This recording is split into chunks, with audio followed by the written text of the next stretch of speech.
I'll let Monica kick it off. Well, do that. Here.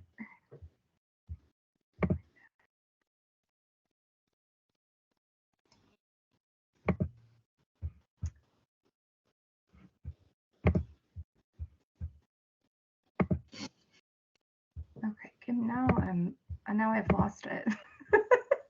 Maybe I shouldn't have done that first attempt. I don't know. Did the share option just kind of disappear from the top?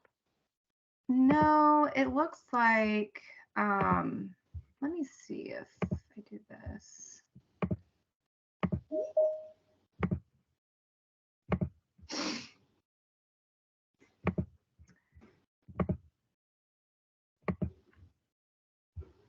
Windows. Oh, there it is. Okay. It just like kind of disappeared in my window section.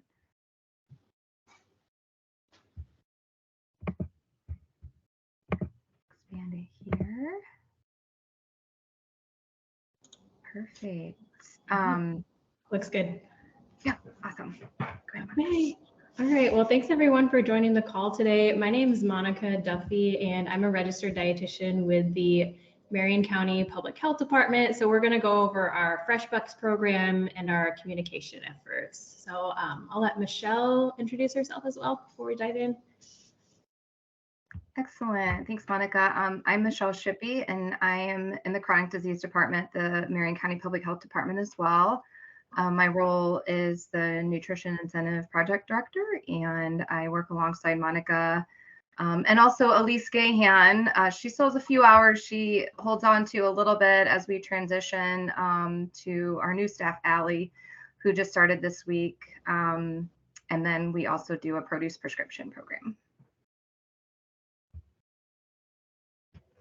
Okay.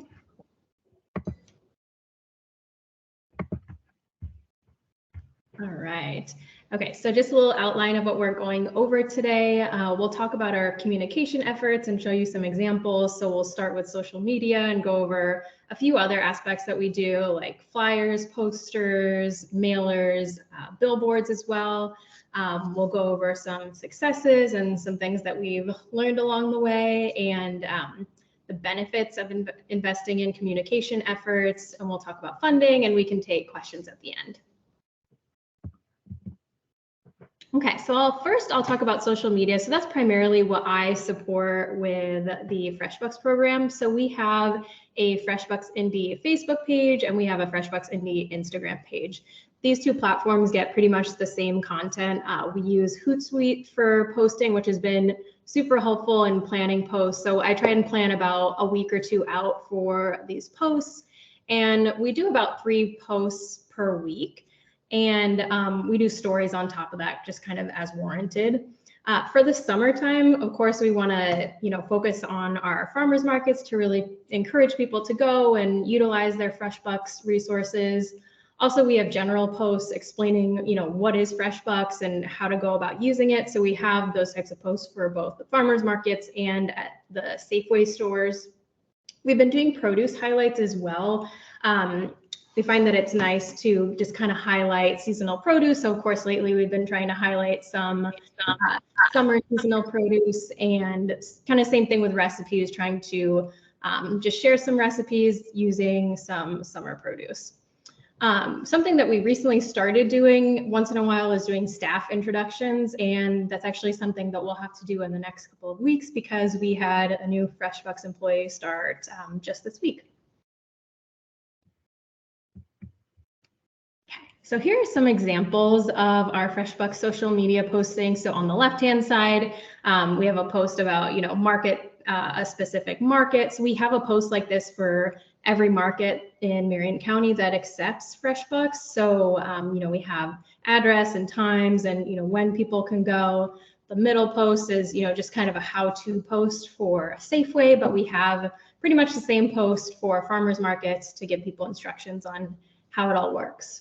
And the right-hand side, we just shared a seasonal recipe with summer produce.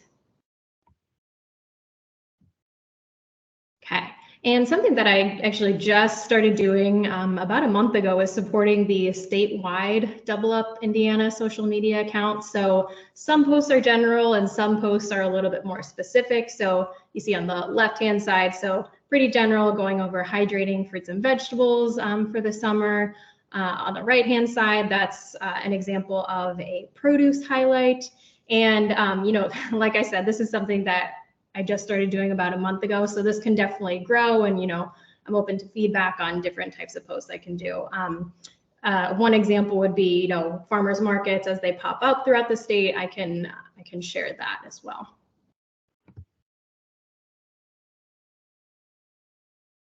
Okay. And yeah, so we'll talk about our mailing campaign, and I'll hand this part over to Michelle.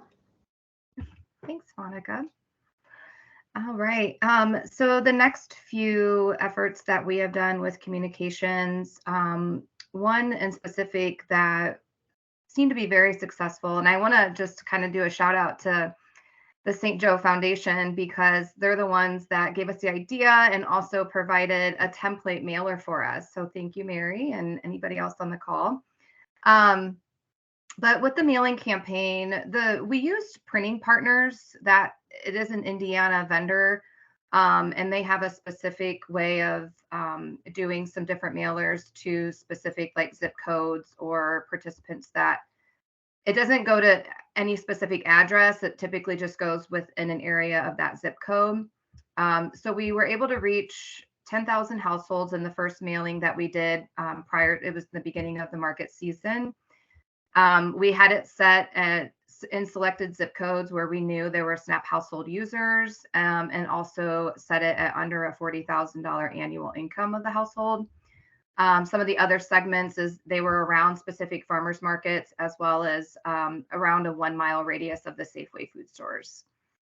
What we did see, it's really hard to actually measure and look and see if it actually increased participation.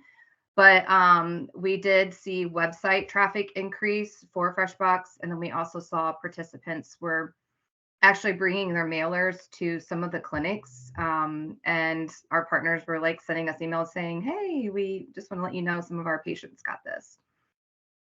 We have a second go around of this happening hopefully this month. So we can do one more push with the campaign. And then this is what the postcard looked like. On one side, we just indicated, do you or someone have SNAP EBT? And then on the back, we just described how it works in a grocery store, and also how it works at a farmer's market. And then, of course, they can visit the website to see all the locations that they can use it at. And then some other example materials we just wanted to share with you all. These are a lot of the partner materials that we provide. And we see a postcard on the far left. In the middle, those are poster size laminated documents. We do English and Spanish, and then we're also working on Burmese. And these we hand out to different like clinics and nonprofits and different organizations where they may see households that are on SNAP. Sorry, a little bit of feedback there. And then an accepted here sign that we also offer to the vendors and at the Safeway stores, so that participants are aware that they can receive FreshBox. And then this is a really nice document that actually the Fair Food Network helped us with. And this was a connection that we got with St. Joe Health Foundation, and some technical assistance that was provided from the Fair Food Network in regards to creating, this is just a very high level document that we've been able to use and pass out at the markets, as well as with some of our partners, indicating where they can actually earn and use and spend their FreshBox app. And then now that we're in retail, we are starting to really increase our promotion and advertisement for FreshBox at the Safeway food stores. Those who may not be aware of what Safeway is, there's 5. They're independently owned 5 stores, and they're around the Marion County area. And they are the first store that we were able to onboard. They have an integrated point of sale system, so it's really cool on how it works. And we just got, you'll see Elise Gahan and then Tom, he's our contact at Safeway. Those are some ceiling signs that we got made that they'll have posted in the produce section. And then at the top, we haven't got them in yet, but those are going to be banners. Thank you, Mark at St. Joe, for helping us with designing that. And that's going to be also posted in the produce section of Safeway and then any other new food retailers that we onboard. And one last thing that we do have at the stores as well, in English and Spanish, is some tear-offs, so that if somebody is not maybe quite ready to get signed up, because they can opt in at the store, then they can just take a tear-off, and explains the process and how to get signed up. And then one of the last things that we did, we've done this the last few years, but this year we wanted to highlight a new farmers market that we onboarded with our e-incentive platform. That's Pike Farmers Market. And this is on the west side of Indianapolis.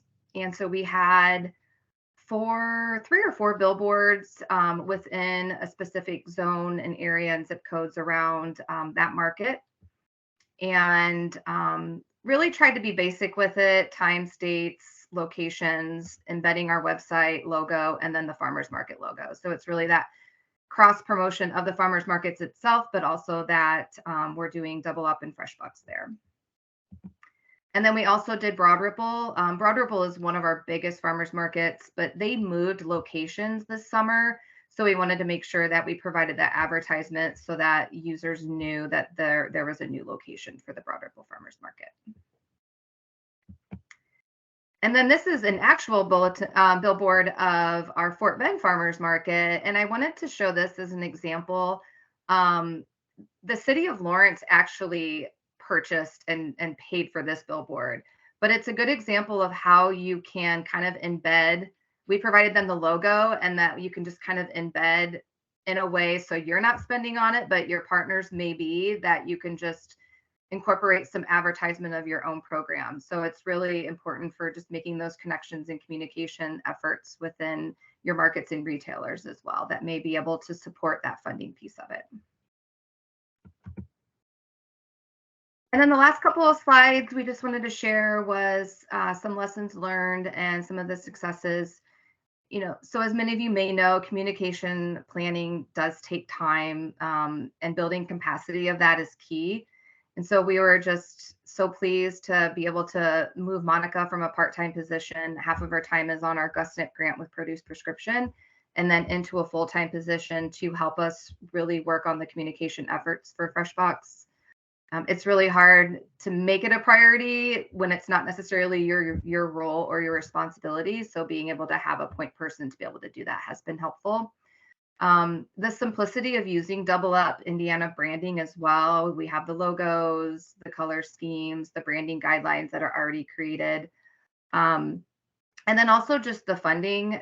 Communications can be very expensive, but you can budget for it. And so creating that communication plan each year of maybe what you want to do, having that budget that you can share with any kind of proposal or sponsorship that you may get, and then just be creative in embedding your advertisement in some of your partners' efforts, as I had mentioned with the Fort Bend Farmers Market. And then the benefits of investing in communications. And I've really realized this quite a bit in the last 5 years. My position's funded through the REACH grant, which is through the CDC. It stands for Racial and Ethnic Approaches to Community Health. And they had a very heavy emphasis on communications. But the main reason for why a lot of people don't utilize these programs is because they're not aware of it. And so by investing in the communications, it can potentially increase that participation and even just the awareness of it. And then also having our participants stay informed. And as these programs evolve, being able to communicate that information of how things are evolving and changing is really important. And then including, as I already mentioned, funds for communications when writing your grant proposals or requesting sponsorships, including that into your budget. And then lastly, I just wanted to recognize where we've been able to get funding for communication. Our CDC Reach grant contributed quite a bit to this. We are in our 5th year. We're crossing our fingers that we'll get another 5 years of that. And then also we've been able to utilize ARPA funding from the city of Indianapolis. They've been supporting FreshBucks, and we'll have that up until the end of 2024. So maybe in your community, if there is any ARPA funding that is available for you, you could, encourage of how and justify utilizing some communication efforts for any programs that may relate to like food access, such as programs like this. Other opportunities are grants. Any healthcare partners is a good one too. ARPA is already mentioned, any for-profit businesses that you may be able to seek. And then of course, any city, county government, whether that be local, city, state, anything like that, that you may be able to leverage some of those funding opportunities.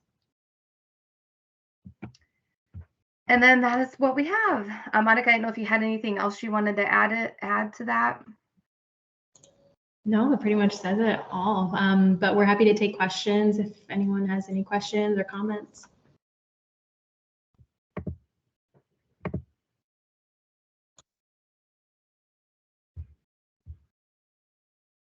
Yeah, thank you all so much for that presentation. I think it was super helpful. I just want to kind of level set too for the group that as we're sort of in this transitional phase, where we're waiting to still hear about certain funding opportunities that we've all applied for and building out the network and really growing capacity to support Double Up statewide over time. We really wanted to keep this space available for implementers now. You all have experts on this call in Michelle and Mary and Elise that are available to provide you with technical assistance or just troubleshoot anything that's going on with your program. So I just kind of wanted to add that as a reminder of sort of why we think it's really important, especially during market season, to keep the Double Up group meeting going. So we're here for you. We don't necessarily have any more content to share, but would love to hear from you all if you have questions or just want to share anything that's going on within your communities.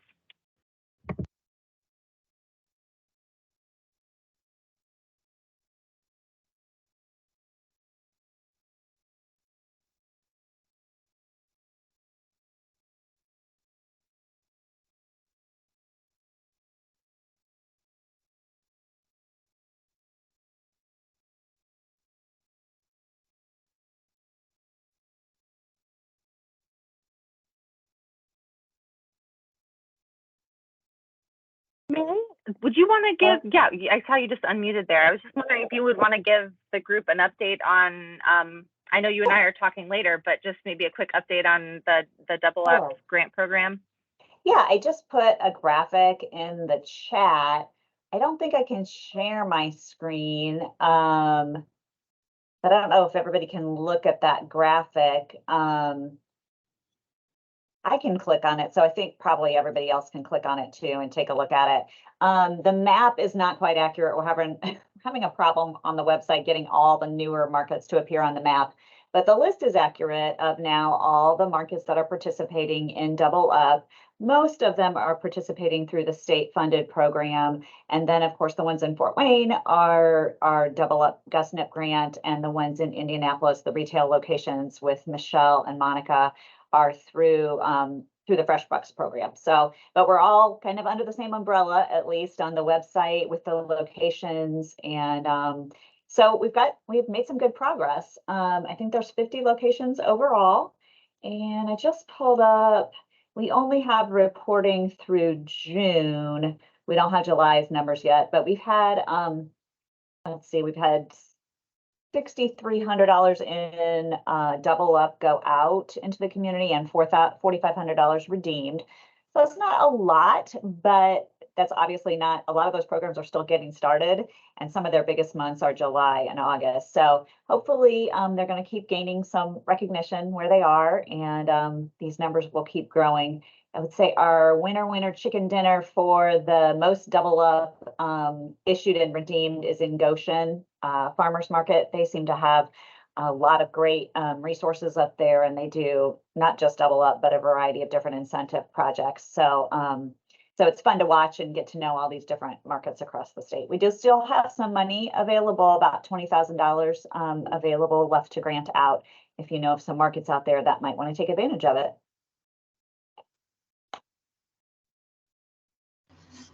Hey, Mary, how long is that money good for again? Naima, we're talking about that, right? So that I can explain or so that I can understand everything. I know we have till May 2024 to grant out the dollars. I'm not sure about using all the dollars out in the community. So Naima and I are going to clarify that soon. Cool, because I was gonna say there were definitely some other vendors in central Indiana outside of Marion County. I know for sure the 2 markets in Mooresville that were very interested. Right. They just, I think, would need some talking to get them in line, and with me going out, it didn't really line up. So that if someone has the time and capacity to connect with them, they had really interested market managers. I met with them at the WIC event. And so it was a little bit too close to market season to like do it kind of the intentional technical assistance. But if that money could be spent through next year, I think there's some opportunity. Yeah. Do they already accept SNAP? Do you know? Yes, they did. They had their SNAP machine there. I can't remember if I kind of have found there's some people who quote unquote accept SNAP, but maybe don't actually accept SNAP, or it hasn't been used in a while. So I want to say they might have been one that it had been a little bit since it had been active. Okay. Yeah, in Mooresville, right? If you know any more, you can email me and I'll look at that. Yeah. Yep. If they already accept SNAP, I just onboarded somebody in Fort Wayne the other day. He already accepts SNAP, and that goes pretty quickly. If they don't already accept SNAP, that's obviously, longer process. I wanted to also mention on the topic of like when the funds can be earned versus spent. We had that same conversation, and we were very interested too in seeing how even GusNIP does it, because our program, we have a 6-month expiration. So we're like, okay, how do we know like when we can shut it off on when somebody had earned something, but just trying to figure out, okay, we do our budget based on earned, but then there's 6 months that they still have to like use their card and spend. Just an FYI in regard, when you guys have the conversation, we do have like that 6-month mark on just like when we can, and how do we allocate, because we have a couple different funding streams, like how do we allocate which stream to take this from, because the funding's ending. But I would also be very interested to learn how at a national level GusNIP even does that, and if the USDA provides that end date like a year out or 6 months out kind of thing. Right. So our grant is reimbursement. So we spend the money up front and then get reimbursed for it. And we have an automatic extension that we can extend for 1 year. So we will not have, used all of our possible dollars by the end of our 4th year. So we can extend automatically for another year. I don't know if that helps. Does that help? Yeah, no, that does. I'm just thinking, if we know, like within our farmers markets, if we know that we've earned, or we have $15,000 earned, that is there a timeline that we have to actually spend that $15,000 is being spent, and like what that end date would technically be? In my experience, that differs widely among funders. Some funders, it's like as long as the money is out the door by that sunset date, then that they don't care. That's fine. Like you give them, they don't care at all. Other funders are a little more strict in terms of like keeping the funded activities within the bounds of that project period. So, I don't have a ton of clarity on how that works with GusNIP or CDC, to be honest with you.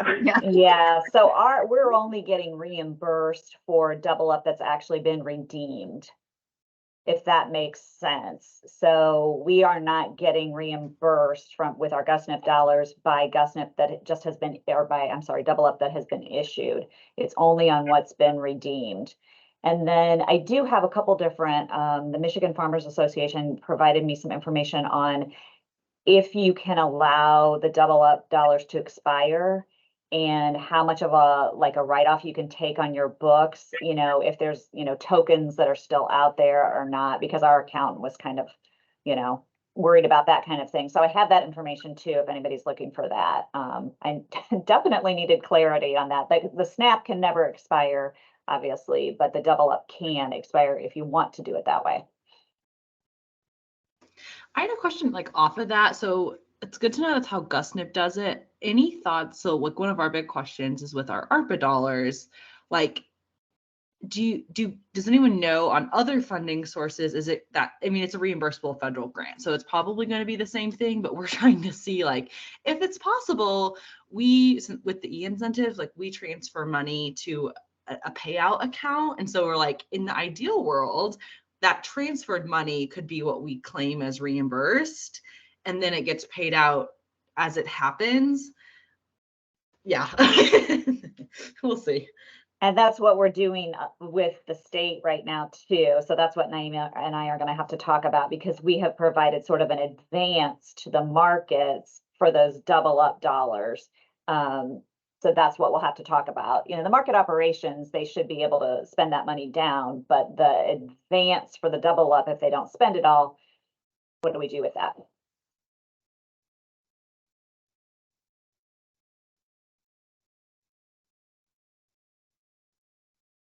Does anybody else have any questions or anything to share about any sort of matching programs that are being operated at the local level?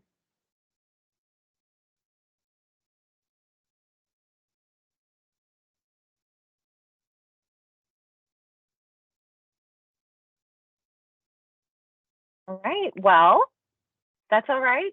We can wrap a little early. I did record this, so I will share this recording back out to the full network. Hopefully this presentation will be helpful to some of you as you think about how to market your programs. As always, please reach out with any questions, and we will definitely be in touch soon about a follow-up meeting and next steps for NN. So thank you all so much, and I'll talk to y'all soon. Thank you. Thanks, everyone.